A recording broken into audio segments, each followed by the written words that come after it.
Bonjour à toutes et tous, bienvenue sur Bismart. Vous êtes avec nous sur les 32e rencontres du risque management organisées à Deauville chaque année par l'AMRAE, événement incontournable pour les professionnels du risque et de l'assurance. On poursuit effectivement nos rencontres de ces artisans du risque et j'ai le plaisir d'accueillir à mon micro Marie-Hélène Pébail. Bonjour Marie-Hélène. Bonjour.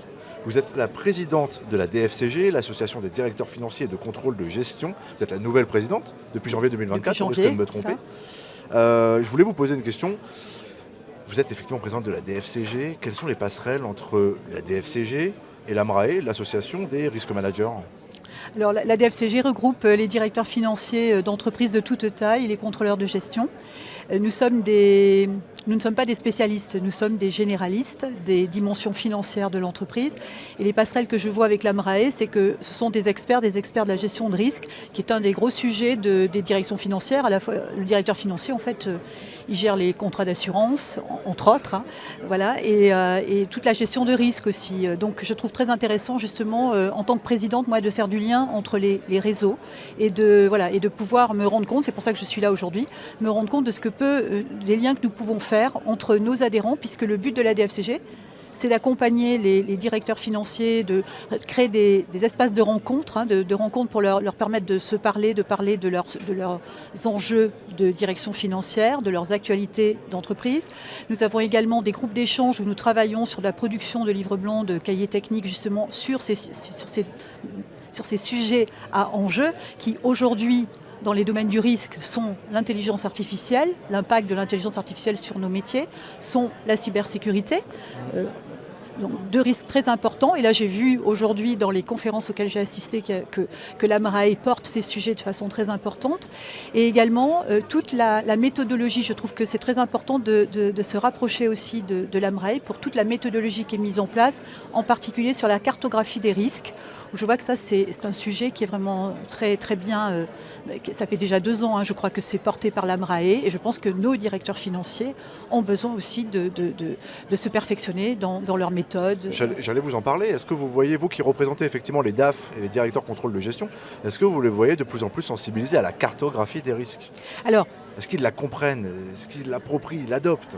Alors, le directeur financier, pour moi, il est aujourd'hui dans des sujets de transformation d'entreprise. Il est vraiment à côté de la direction générale et je dis souvent, c'est un chef d'orchestre qui fait de la transformation d'entreprise. Donc par rapport aujourd'hui au contexte actuel où depuis 5 ans, je vais dire, nous sommes confrontés qu'à des crises, donc la gestion de risque, c'est un des sujets hyper important.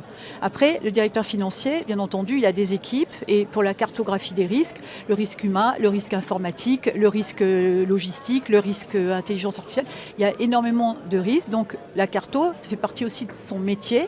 Voilà, il y a souvent la compliance est rattachée aussi à la direction financière dans des entreprises de moyenne importance. Donc je pense qu'il la comprend bien entendu, mais il a besoin de beaucoup plus partager. Et le directeur financier, il se forme aussi dans les échanges. Il se nourrit aussi des échanges, des méthodes des spécialistes, donc des experts. Et c'est en ça que je pense que c'est intéressant. Et à cet égard, j'aimerais m'attarder sur la nature des relations interpersonnelles qu'il existe au sein de l'entreprise, justement. Qu'est-ce qui a changé dans la relation entre le professionnel du chiffre, qui est le DAF, le directeur contrôle de gestion, et le risque manager ? En fait, aujourd'hui, le DAF, il est moins sur le chiffre que ce que je vous disais sur la conduite de changement, sur la transformation des organisations. Et par rapport au risk manager, il a souvent cette dimension dans la moyenne entreprise, c'est lui qui gère tout le management des risques, c'est lui qui l'a à son niveau. Et aujourd'hui, ce qui change, c'est qu'il y a des liens, il y a de la mutualisation, de la coopération, on va dire, sur les méthodes et sur les sujets. Et moi, c'est ça que je trouve important aujourd'hui, c'est cette évolution des métiers de DAF qui sont beaucoup moins sur le chiffre, beaucoup plus sur l'humain, sur l'organisation, sur les processus et qui conduisent du changement dans l'entreprise. Par exemple, j'ai un exemple sur la cybersécurité dans la moyenne entreprise.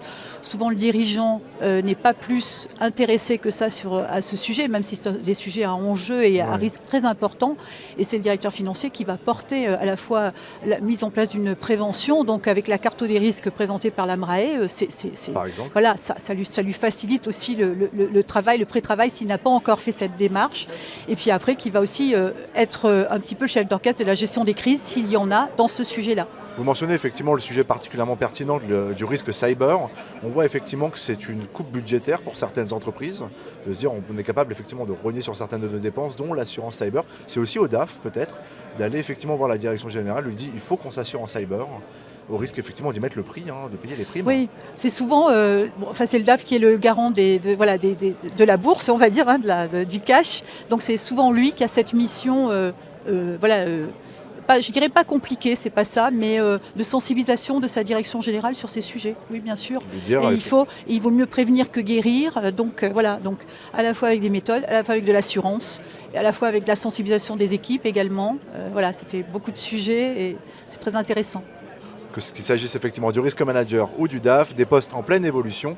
Merci à toutes et tous pour votre fidélité. Vous restez avec nous sur Bismart et bismart.fr pour suivre ces 32e rencontres du risque management. Le tour des artisans du risque continue.